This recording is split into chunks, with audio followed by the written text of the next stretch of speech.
everyone, we're taking a look at World of Kings and the Dark Spire Adventure event. Now, if you go into your dungeons and event, you can see that there's a Dark Spire event. Okay, you can see the drops that happens, but the adventure one drops a Chaos Crystal, which is a little more important.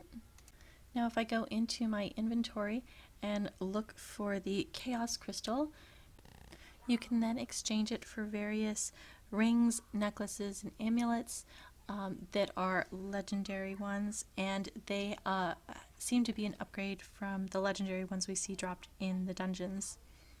Okay, first off, for this event, it's not like the normal events. You actually need to form a full team to be able to go into this particular dungeon. Now, this was my first time running through it, so I wasn't quite sure what to expect, but you go into a room and you go through a series of mazes. Now, as you go through these, each level there's floors to it. So here we're on level 1, and this is all just mobs. So we go through each of the series of rooms and clear the mobs. Now, there's other things that you should watch for when you're in each of these rooms.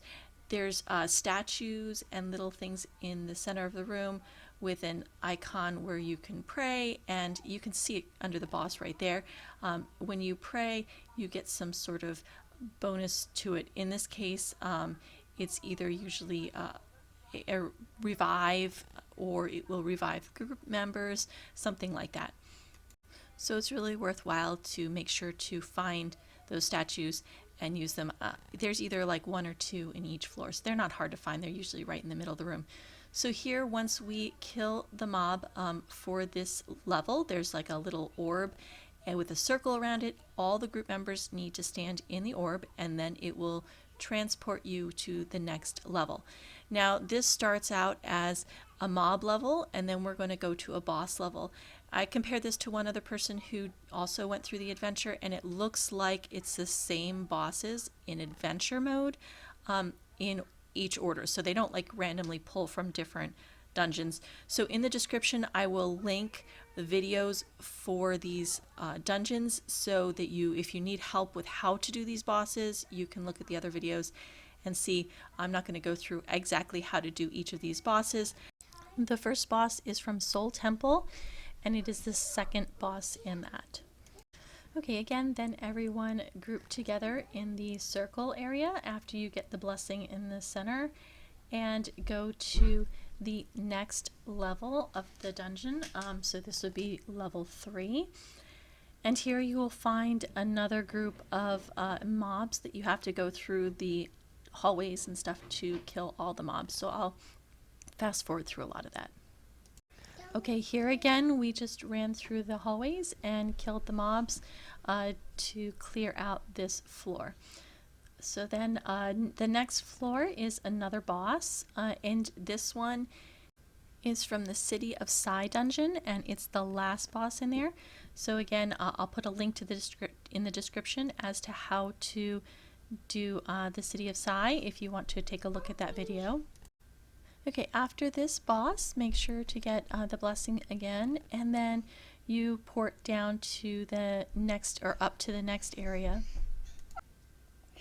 The next area again is a series of rooms that you go through. This last boss, I'll point out just a little, it was interesting. It was a sleeping soldier, and you just had to take turns interrupting it, so it was fairly easy to kill. But I'm sure if it woke up, it would have been a pain. The next boss is the first boss from Rebirth Monastery. Now, for this one, you just have to watch out with those orbs that come across. These dungeons, the levels get progressively harder. So this one, we actually took quite a bit of damage from the orbs that she does.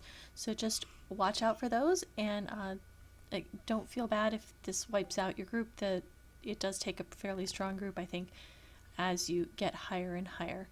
The next level is again, a bunch of mobs that you go through. So here, again, we're just going to skip most of this, but you go through the corridors and you find the mobs and you wipe those out. Now, after The floor of mobs is another boss, and this was actually as far as we got, so I'm not going to do much more on this. But once you're done with this, you're going to go to the last boss that we encountered, floor 7, and I think floor 8 is the last floor, so I assume that that's more mobs. This last boss is the second boss in Dragon Tomb, and this one we found very difficult and ended up deciding to close the dungeon. And I have a friend who also ran this earlier, and he said that as far as he got was the 7th level as well. So again, I'll link the information on how to do each of these mobs in the description, and hopefully you found this helpful. I'm looking forward to running this a lot. The normal mode does have different bosses than adventure, so when I get a chance I will run that as well, just so that you're aware of what bosses to expect. You're watching VGO40, and this is VGO Girl, and we will see you next time in World of Kings.